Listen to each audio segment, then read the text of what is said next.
There's no federal law requiring expiration dates on 99% of your food. So who decided them? Not scientists, not doctors. When you find out who's really behind those numbers, everything changes.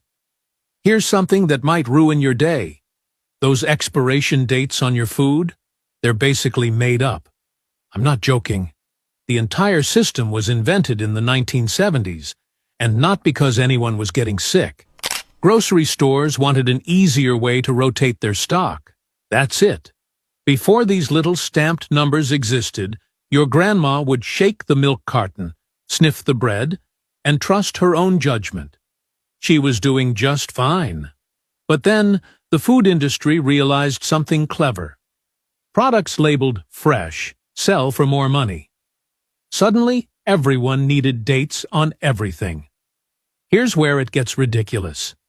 There's no federal law requiring expiration dates on most foods in America. The only exception? Infant formula.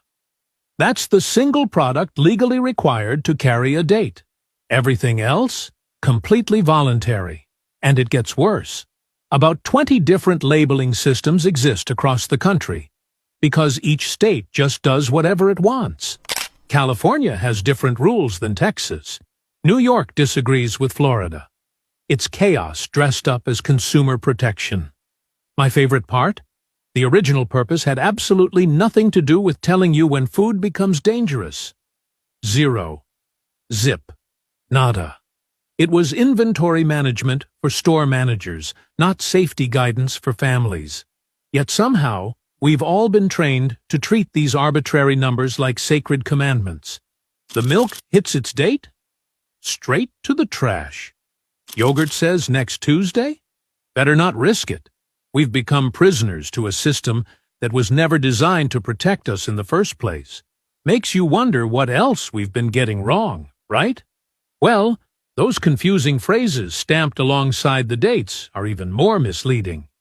Sell by, best by, use by. They sound official and scientific, but the truth behind what each one actually means? That's where the real money-wasting confusion begins. Here's the thing most people get wrong. They see sell by and panic. They see best by and toss everything in the trash. They see use by and act like the food will explode at midnight. But these labels mean completely different things. Sell by is literally just a note for the grocery store. It tells the teenager stocking shelves when to rotate products to the back. That's it. It has absolutely nothing to do with when you should throw food away. I learned this the hard way after tossing perfectly good yogurt for years like some kind of dairy-disposing maniac.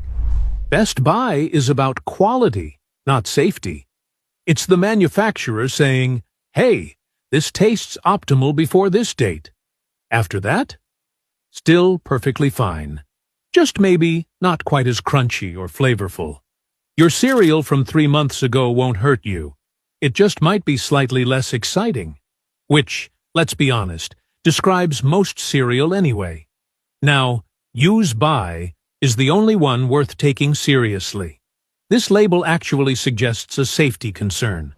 You'll find it mostly on deli meats and unpasteurized products. Things that can genuinely make you sick. But here's the wild part. Roughly 80% of Americans don't understand the difference. 80%! We're out here throwing away perfectly good food because some marketing team picked confusing words. And manufacturers? They can use whichever phrase they want. There's no standardized system. No rules requiring specific terminology.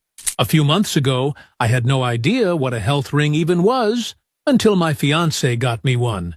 And I have to say, I am shocked this isn't a widely known and used product.